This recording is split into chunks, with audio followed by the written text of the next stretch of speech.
윤석열 대통령은 대선 후보 시절인 2022년 3월 7일 선거 유세에서 경제라는 건 대통령이 살리는 게 아니다. 지금은 대통령이나 정부가 멍청한 짓 안 하고 정직하면 된다. 이렇게 말했습니다.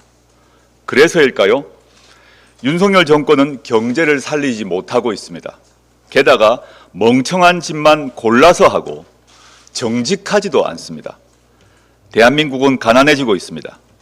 경제는 활력을 잃었고 민생은 어려워졌습니다. 내년 경제 성장률이 1%대로 떨어질 것이라는 전망이 늘었습니다. 윤석열 대통령이 입에 달고 사는 반국가 세력 주장이 아닙니다. 골드만삭스, 바클레이스, 시티 등 글로벌 투자은행들입니다. 코로나 사태나 금융위기가 아닌데도 이 지경입니다. 원달러 환율은 1,400원을 오르내립니다. 지난해와 올해 세수 펑크가 86조 원입니다. 서민들의 급전 창구인 카드론 잔액은 42조 2천억 원을 넘었습니다. 역대 최고 기록을 갈아치웠습니다. 그런데 윤석열 대통령은 수출이 살아나면서 경제도 활력을 찾게 됐습니다. 라고 했습니다. 한덕수 총리는 경제는 위험한 위기 지점을 지났다라고 합니다. 김민전 국민의힘 최고위원은 한술 더 뜹니다.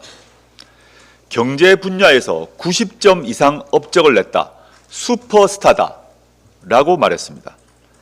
여당, 정부, 대통령실 모두 헛것을 보는 게 아닌가 싶습니다.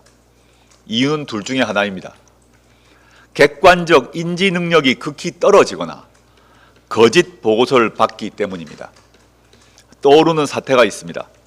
지난해 11월 부산 세계 박람회 유치 소동입니다. 외교부는 1차 투표에서 경쟁국 사우디아라비아와 접전 예상, 2차 투표에선 한국이 과반 득표로 유치 성공이라는 판세 분석 보고서를 만들었습니다. 실제로는 119대 29로 망신을 당했습니다. 대한민국 외교부가 어쩌다 이렇게 됐습니까? 일본이 해달라는 것을 퍼주다시피 하고 뒤통수만 맞고 있습니다. 조태월 장관이 문제의 핵심입니다. 그는 외교부 2차관으로 근무하던 2015년 일본 구남도의 세계문화유산 등재에 동의해줬습니다. 일본은 한국인 강제 노역 사실을 축소 부정했습니다. 이번에는 사도광산 추도식에서 일본, 한국이 행사를 따로 치렀습니다.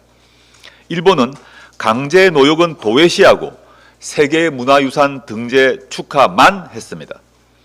조 장관은 일본으로부터 많은 것을 챙겼다라고 주장해 왔습니다. 뭘 챙겨왔는지 내놓아 보십시오. 박진 전 외교장관은 우리가 물잔을 먼저 채우면 일본이 나머지 반잔을 채워줄 것이라고 했습니다. 우리는 물 반잔을 채웠지만 모욕과 뒤통수 치기만 돌아왔습니다. 그 결과 친일 뉴라이트들은 살판 났지만 대한민국 국민은 화풀이와 살풀이를 해야 할 판입니다. 트럼프 2기 정부발 리스크도 몰려오고 있습니다. 관세를 왕창 올린다고 합니다. 수출로 먹고 사는 대한민국에는 큰 문제입니다. 무슨 대비를 하고 있을까요? 우크라이나 참전 문제는 더 심각합니다.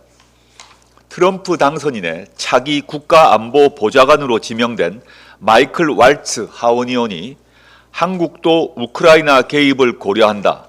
트럼프 당선인은 이 분쟁을 끝내야 할 필요성에 대해 매우 명확하게 말해왔다. 라고 콕 집어 한국 정부에 경고를 했습니다. 그런데도 윤석열 대통령은 우크라이나 특사단을 만나 무슨 약속을 해준 것입니까? 국방부 장차관은 러시아를 압박만 하는데 트럼프 대통령 취임 이후를 준비는 하는 것입니까?